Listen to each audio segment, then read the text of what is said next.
So hi and welcome to Planet IX Open Talks.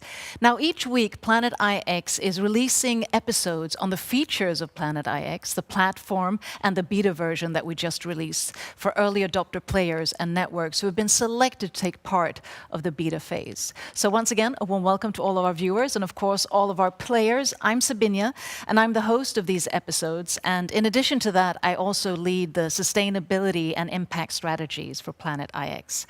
Now today we have an interesting agenda around the mechanics of the game and also around the game assets like packages, drop zones, picks, tiers and collections. And to talk more about this, I say a warm welcome to the creative director of Planet IX, a familiar face already. Welcome, Philip. Thank you so much. So we're back here. We got a lot to cover today, so let's start right away. Okay, let's start with packages. Yes. Tell us about that. Mixed packages. Mixed packages contain a combination of picks of different tiers and different types combined into one package. And these combination change according to the size of the package, or how does it work? It's a good question. No, the combination of tiers or types of picks, they vary according to the geographic location that a drop zone is dropping the packages. But the amount of picks is basically, or the combination of it is basically size. So a big or a small or a medium, that doesn't vary the percentage of how special a tier is versus another one. So what's the advantage of buying a small or sort of a large package? Well, it could be a strategy, or it even could be a budget decision. Like if you buy a really big pack in an area or a drop zone that you're really interested in, like building up your game or a collection, that's the way to go. And also, like maybe it's not a drop zone or a region or an area that you're really keen on being heavy invested. So you can just buy one small pack just to hold on another player's game. But also like the extra large packs, they are not a cheap asset. They are actually quite, they contain a lot, like hundreds of thousands of picks. So it could also be a budget decision in terms of going for a pack that is small versus a pack that is extra large. And now we're sort of in the beta phase, so we're not in the full launch yet. Yeah. So are players able to buy different sizes of packages in the beta phase? Yeah, for the beta, we're limiting to start with one sort of pack, which is the beta mixed pack. But we're looking into maybe at the end of the beta, we have another version. But maybe one tops two during beta. Okay, and is there a specific strategy, or is that just sort of technically why it's Yeah, it's a viable? technical reason because, well, we've tested hundreds of times, believe me. But like when you buy a pack, the collection of picks is randomly generated within that drop zone or the map. And imagine thousands of players doing that, buying thousands of packs. And the system needs to generate the entire thing at the same time. So in order just to be safe, we are limiting the number of packs into one or two. But that's a good thing with the beta phase, that this is really where we can, trial and error and also together with the players find what is the best solutions. So that's the packages. Let's go on to the next phase, which I know is drop zones. That has been mentioned a few times. So tell us a bit about the strategy with that. Yeah, well, like for us, it was very clear since the beginning that we needed to define a drop zone or narrow down a little bit. Imagine the entire planet. It's like, for us, when we divided the entire planet into picks, 10 by 10 kind of square meters, it gives us close to 1.5, 1.6 trillion lots of land or picks.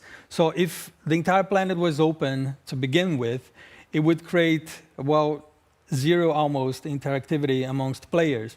So the idea of narrowing it down is to actually make a game. And I believe that the drop zone idea connected to the tiering of the picks is what makes us like special and stand out in comparison to any other game trading platform or NFT platform out there. We're going to talk about NFTs too.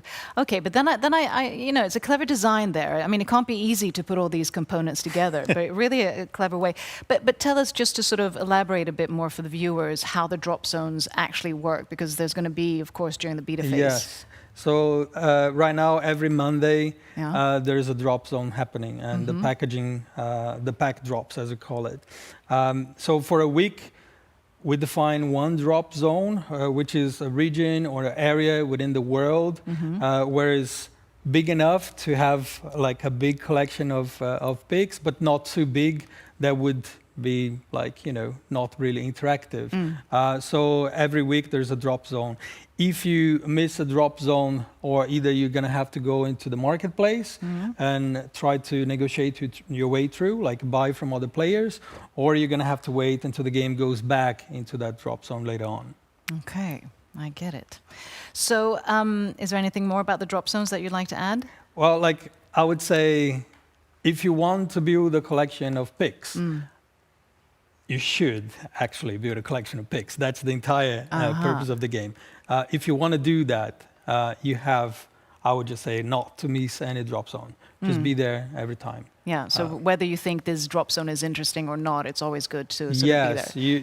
And there can be another buyer wanting your zone. Exactly. It depends on how much you want to be in that zone. But still, like, just think that even if you don't do a big investment of buying a huge amount of packs, if you just have one amount of pack there, like, or one small pack, other players in the future will like, I need that.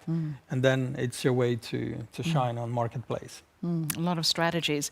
And I know you mentioned, and we mentioned in previous episode, this different tiers. Yes. So talk a little bit about the different tiers. Yeah. Oh, that was like, I think one of the biggest and heaviest works that we did, mapping out the entire planet. But think of like a capital city center piece of land. It's kind of easy to assume that is worth much more than a countryside piece of land. So that's why we like had to, who would be then interested in buying a countryside piece of land? That was how and the reason why we decided to map out all the tiers. But still, I mean, the capital city center pics is still worth more, or how's the logic work? Yeah, of course. Like, it is worth more, but also the lower tier pics are found in way bigger quantities in the game. And of a game that is built around building your collection, making sure that you have more and more collected or clustered together, it sets a value to those tiers as well. And I know, looking at sort of clusters, we go on to the next thing, which is federation. Yes. So what's that? Well, like, you start with the pics, and based on the amount of pics or clusters that you have all combined together that belongs to the same player, is the same collection, it turns into something else. So you start with pics and go all the way to a federation, as I said. And in order for a player to unlock a federation, you maybe need like some dozens of millions of pics all combined together in that collection. Wow, that is a gigantic, amassed amounts of pics. It's true. So is that what people should be aiming for, to sort of, the federation is the goal? Well, it depends on the strategy that you want to set as a player. I would say dozens of millions of pics all combined together is something that we're not foreseeing happening this year just yet. I think this is something that will happen next year. Just have in mind that the game is built around people collecting and making clusters of pics. So it's not something that is going to happen like this. It might take a while, but in the way that we think about the end game is that those pics or those federation collections, they would then turn into an NFT. And NFTs we're going to talk about in other episodes as well. I mean, there's quite a lot to digest, but it really is an easy game in one sense, but it has a complexity to it, which is, of course, a good thing. Yes. Anything else you'd like to add before we wrap out this episode? Well, I would just say we are very ambitious. We have a lot of goals and a lot of like very clear objectives up ahead.